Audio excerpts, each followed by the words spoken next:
Kalau antum sedang dibimbing oleh Allah menuju kedudukan yang tinggi, maka sadarlah teman-teman, saat yang bersamaan antum tidak akan sunyi dari rintangan-rintangan sekitaran. Catat itu baik-baik.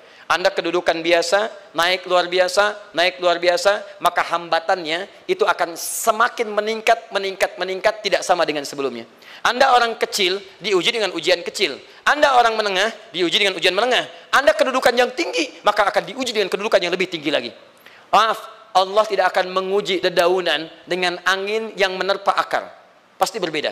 Karena angin ketika kedudukan semakin tinggi, maka angin semakin kencang akan menerjangnya. Yuk kita turunkan, jenis ujiannya bisa 3. Perhatikan baik-baik, sini. Kedudukan bersanding dengan ujian. Kalau rumus fisikanya, F berbanding lurus dengan P. Gaya berbanding lurus dengan tekanan. Jadi kalau antum misalnya, rumus asalnya F1 sama dengan F2. Gaya gerak sama dengan gaya torong. Kalau dikembangkan ke sini, tenaga kecil begini, maka yang bunyi kecil. Kalau besar, semakin besar lagi. Nah, memahami rumus ini, F sama dengan P. F berbanding lurus dengan tekanan. Ada gaya tekanan juga yang cukup kuat. Ketika antum pukul kencang, suara kencang. Tapi ini lebih sakit kan? Tekanannya lebih kuat. Itu agak berbeda. Itu dalam persepsi positif. Dalam persepsi negatif juga bisa. Gaya berbanding lurus dengan tekanan. Semakin orang banyak gaya, semakin tertekan hidupnya. Ya? Tanya. Sekarang lihat sini. Rumus ini kalau kita turunkan lewat ayat, am hasibtum an tadkhulul jannata. Apakah anda akan duga begitu mudah masuk surga? Walamma yatikum matalul ladzina khalau min qablikum. Sementara Allah belum menguji anda seperti orang dulu yang dijamin surga mendapati ujian. Apa jenis ujiannya? Ini manhaj hidup kita dan kita berhenti di sini. Maaf, saya mungkin hanya 5 ayat dulu untuk hari ini ya. Massatuhumul ba'sa. Ujian pertama disebut dengan ba'sun. Jamaknya ba'sa. Ba'sa. Ini masih ringan. Misal, jarang ke masjid, sekarang mulai ke masjid. Begitu antum ke masjid, Allah kasih ujian. Sesuai dengan kadar niat antum. Kasih hujan gerimis. Ke masjid gak? Itu ba'sun. Begitu antum ke masjid, orang Arab katakan, nazil matar. Turun hujan. La ba's, la ba'sa, la ba'sa. Gak ada masalah. La ba'sa, tidak ada masalah. Serap ke dalam bahasa Indonesia, lewat. Labas. Labas, lewat. Ringan. Berarti, kalau antum diuji dengan yang ringan, maka antum kadarnya masih ringan, akan dinaikkan kepada yang menengah. Akan yang menengah. Hati-hati betul. Kalau antum belum lulus yang di sini, maka antum akan terus sampai di sini, sampai lulus di sini. Sampai lulus. Antum mau berangkat ke masjid, gerimis bisa. Tiba-tiba nggak jadi di rumah. Istri antum mengatakan, Pak kok nggak ke masjid? Hujan mah, kan cuman gerimis. Takut teriak, Masya Allah. Padahal antum misalnya belum kuat untuk berangkat. Maka antum akan terus diuji di sini. Lihat rumusnya, Quran surah kedua ayat 286. La yukallifullahu nafsan illa, Allah tidak akan pernah menguji seorang hamba di luar kadar kemampuannya. Jadi kalau antum masih ujian yang ringan, antum diberikan yang ringan. Antum naik menengah, diberikan yang menengah. Antum naik lagi level tinggi, diberikan ujian yang berat.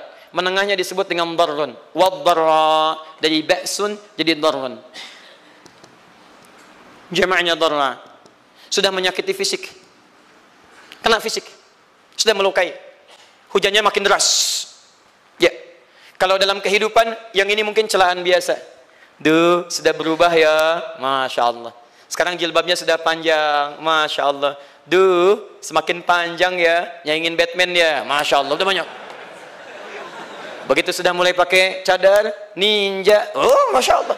Dorna, sudah nggak enak ke fisik. Dornun. Lihat rumusnya ya, lihat rumusnya baik-baik. Ini lebih menenangkan pada jiwa.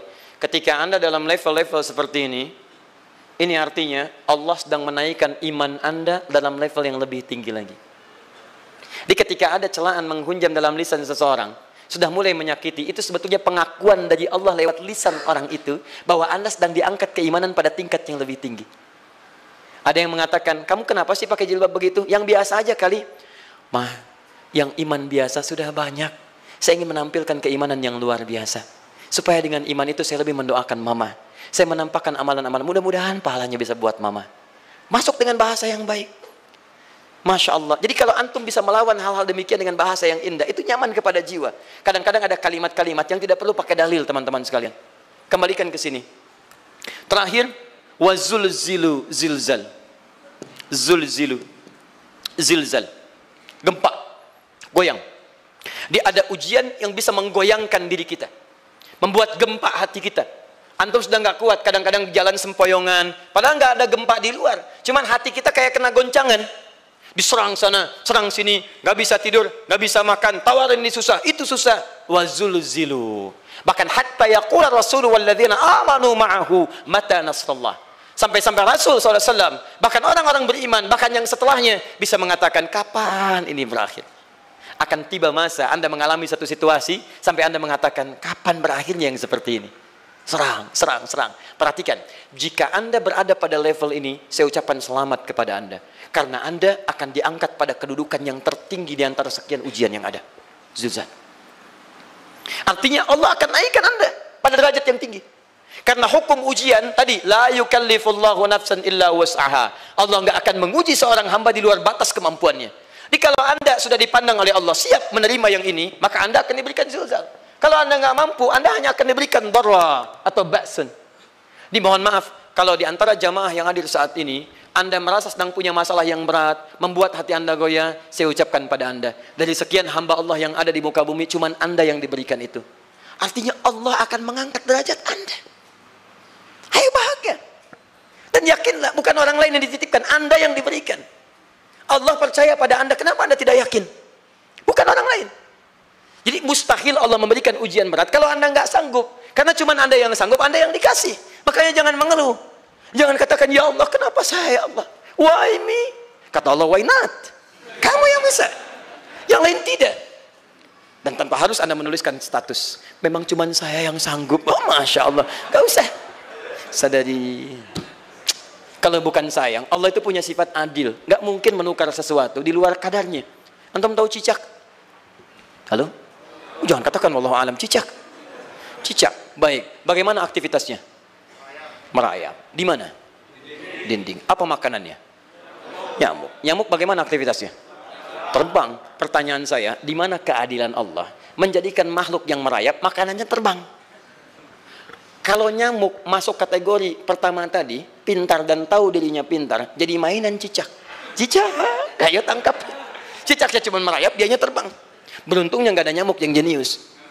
Tapi yang paling hebat, perhatikan bagaimana lisan orang tua kita menanamkan kalimat-kalimat untuk menanamkan tauhidullah subhanahu wa ta'ala. Cicak-cicak diam-diam merayap. Perhatikan, yang Allah tuntut pada cicak, merayap kamu. Walaupun cuma diam-diam. Lihat baik-baik, diam-diam merayap. Datang seekor, Masya Allah, ketika dia merayap, nyamuk datang. Lihat, bukan cicak mendatangi nyamuk, tapi nyamuk mendatangi cicak.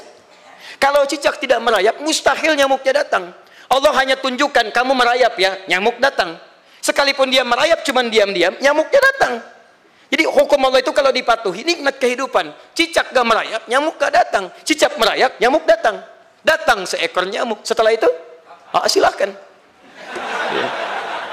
Jadi kalau kita teman-teman ikuti hukum Allah, mau berat, alhamdulillah. Mau ringan, alhamdulillah. Ya mau sedang, alhamdulillah. Begitu diangkat, artinya ada pengakuan dari Allah, iman kita akan diangkat.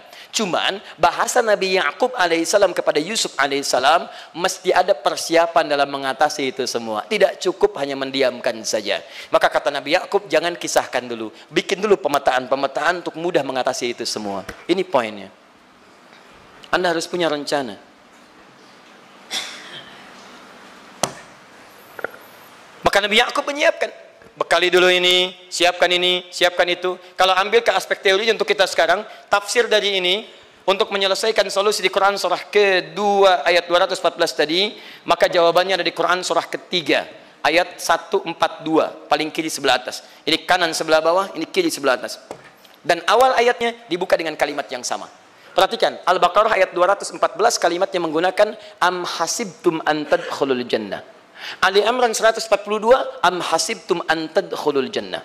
Yang Al-Baqarah itu ujiannya, walamma ya'tikum mathalul ladzina khalau min qablikum masathumul ba'sa wad-dharra waz-zulzilu. Yang Ali Imran itu solusinya. Am hasibtum an tadkhulul jannata walamma ya'lamillahu alladzina jahadu minkum wa ya'lamas sabirin. Saya tutup sampai sini dulu. Teman-teman perhatikan, walamma, sedangkan Allah ya'lamillahu alladhina jahadu minkum, belum melihat kesungguhan Anda untuk mengatasi berbagai persoalan kehidupan itu. Kalimat jahadu akar katanya dari kata al-juhdu, serius, sungguh-sungguh. Jadi kalau persoalan Anda ingin segera selesai, Anda mesti serius. Hei yang sedang kuliah, kalau mau cepat selesai kuliahnya, serius belajarnya, pahami dengan baik. Kalau Anda nggak pernah serius, bagaimana bisa menyelesaikan pelajaran dengan baik? Hei yang sedang berumah tangga, kalau ingin baik rumah tangganya, serius dalam berumah tangga. Keluarkan hukum-hukum Allah, terapkan dalam kehidupan rumah tangga. Anda akan mendapatkan manfaatnya. Hei yang sedang berbisnis, serius dengan pekerjaan. Karena hanya orang serius yang bisa menghasilkan kekayaan-kekayaan yang terbaik. Serius dalam ibadah, karena ibadah melahirkan keberkahan dengan kekayaan yang Anda dapatkan dari titipan Allah Subhanahu wa taala. Ayo serius. Al-juhdu dibagi 3 bagian. 1, serius dalam merencanakan, disebut ijtihad namanya. Bikin rencana. Misal, maaf, tadi dalam keluarga, kalau diambil kedudukan Yusuf alaihissalam, antum tempatkan itu pada porsi pertama sebagai target. Misal, Yusuf diberikan kedudukan oleh Allah. Bagaimana anak saya punya kedudukan walaupun tidak sama dengan Yusuf alaihissalam? Cari, rencanakan, buat pemetaan. Di masa depan anak saya mesti punya kedudukan. Apa? Kalau dalam kedokteran, kedudukan dokter yang terbaik. Kalau dalam bisnis, pengusaha yang terbaik. Misal, kalau dalam pemerintahan, jangan tanggung-tanggung, jadi presiden, jadi itu. Anda turunkan kemudian pendidikannya dari situ. Ijtihad direncanakan. Masuknya lewat sini, lewat sini, lewat sini, lewat sini. Seperti kemudian, maaf, Hannah dengan Imran, rahimahumullah, merencanakan hasil yang terbaik untuk Maryam. Bahkan sejak dalam kandungan. Quran surah ketiga Ali Imran, dari ayat 35 sampai 37. Paling kiri, pertengahan sampai bawah. Idh qalat imra'atu Imran, Rabbi inni nazartu, bahkan nazar. Nazartu ma fi batni muharrara, saya bernazar anak saya yang lahir ini akan punya kedudukan dekat dengan Allah Subhanahu wa taala. Di sejak bayi direncanakan. Mau jadi apa? Setelah itu apa? Jihad. Jihad itu kesungguhan dalam mempraktekkan, mengaktualisasikan konsep yang sudah dibuat. Jangan sampai cuma berdoa tapi doanya tidak disandingkan dengan ikhtiar, nggak nyambung. Makanya ketika lahir ada jihad, jihad dengan doa. Falamma wada'at saqalat rabbi inni wada'tuha untha, ayat 36-nya. Wallahu a'lamu bima wada'at wa laysa dzakaru kal untha. Lihat, wa inni sammaituha Maryam wa inni u'idzuha bika wa dzurriyyataha minasyaitonir rajim. Doa. Setelah berdoa apa? Teruskan. Bagian akhirnya ayat 37-nya. Maaf teman-teman, tidak cukup dengan doa. Karena Maryam masih dekat dengan Allah, punya kedudukan, dia mesti dirawat oleh orang yang paling saleh. Cari Nabi Zakaria, orang saleh. Mesti merawat. Tempatnya masih netral dari keburukan, bikin mihrab. Jadi tempat dibuatkan, orang soleh merawat, doa dipanjatkan, doa berbanding lurus dengan ikhtiar. Apa yang terjadi? Ayat 37-nya. Fataqabbalaha rabbuha biqabulin hasanin wa ambataha nabatan hasana. Maka Allah Subhanahu wa taala menerima usaha orang tua ini. Doanya diterima, ikhtiarnya diterima. Jadi kalau antum mengambil ayat tadi, diterapkan dalam kehidupan, rencanakan teman-teman sekalian. Anak mau sekolah di mana? Mau jadi apa? Turunkan ke bawahnya. Oh, dia mau jadi dokter, dokter yang hafal Quran, turunkan. Pendidikannya di sini, di sini, di sini, di sini sampai paling kecilnya. Siapa gurunya yang dekat dengan Allah? Sekolahnya yang menjauhkan dari hal-hal keburukan. Sampai satpamnya soleh, securitynya soleh, koperasinya orang-orang soleh, gurunya orang-orang soleh. Hadirkan. Kalau ikhtiarnya sudah nyambung dengan doa, maka fataqabbalallah, qabbalallah. Taqabbalaha rabbuha. Diterima Maryam, antum diterima. Di kadang-kadang yang nggak nyambung nih begini, doanya nggak nyambung dengan ikhtiar, itu masalahnya. Ya Allah mohon ya Rabb, jadikan anak saya rajin sholat, hafal Al-Quran. Tapi ditempatkan di sekolah yang tidak pernah mengajarkan sholat. Tidak nyambung. Ditempatkan di tempat yang tidak pernah mengajarkan Quran. Tidak nyambung. Tidak ada kesamaan di situ. Maka Nabi Ya'qub alaihissalam memberikan gambaran kepada anaknya. Nak, kamu akan punya kedudukan begini. Hati-hati. Setiap ada kedudukan akan ada rintangan. Kamu harus punya rencana untuk merencanakan solusi-solusi terbaik untuk itu. Kemudian yang terakhir, ini yang paling hebat. Mujahadah. Perjuangan melawan emosi. Karena tidak sedikit tantangan itu, maaf, yang berat itu bukan menghadapi fisiknya, tapi menghadapi diri kita sendiri. Mau ke masjid, malas, itu yang susah dihadapi dibandingkan dengan hujan. Hujan ada payung, malas mau pakai apa? Maaf, menurun, semangat turun, malas datang, kecewa datang, pesimis datang, lawan, namanya mujahadah. Gabungkan ketiganya, isi dengan sabar. Wa ya'lamas sabirin. Manhaj itulah yang diberikan kepada Yusuf, sehingga Yusuf nanti mengalami tahapan-tahapan kehidupan sampai dengan beliau mencapai puncak tertinggi, disebut kemudian menjadi Al-Aziz, dan disitulah kemudian terbukti mimpinya setelah 40 tahun atau 80 tahun disebutkan dalam satu riwayat, maka terbuktilah mimpi ini punya kedudukan bapak ibunya beserta saudara-saudaranya sujud di hadapan Yusuf alaihissalam. Teman-teman, ini baru 5% dari pengajaran yang ada di surah Yusuf. Masih banyak hal yang lainnya. Bagaimana ketika mohon maaf bertemu dengan saudaranya. Saya kasih bocoran sedikit. 10 orang rapat di satu tempat untuk mencelakai Yusuf. Setelah mereka menyimpulkan bapaknya itu lebih perhatian kepada Yusuf. La Yusufu ahabbu ilaina. Yusuf itu lebih dicintai dibandingkan kita pada diri bapak kita. Bapak kita salah nih. Bapak kita salah. Masya Allah. Bapak kita sesat nih. Ya, inna abana lafi dhalalim mubin. Bapak kita sesat banget nih. Salah bapak nih. Ya harusnya kita yang dicintai, kita lebih kuat. Wa nahnu usbah. Kita lebih hebat dibanding dia. Rapat teman-teman. Yang hebat begini. 10 orang rapat. Diajukan usulan untuk membunuh Yusuf. Saya mau tanya pada antum, kalau 10 orang rapat, 9 mengusulkan A, 1 mengusulkan B, kira-kira yang diterima secara quorum 9 atau 1? 9. Ini bisa tertukar. Tertukar. Pembunuhan diusulkan, 9 orang condong. 1 orang mengusulkan, la taqtulu Yusuf, jangan bunuh Yusuf. Alqihi fi ghayabatil jubbi, yaltaqithu ba'dus sayyarah.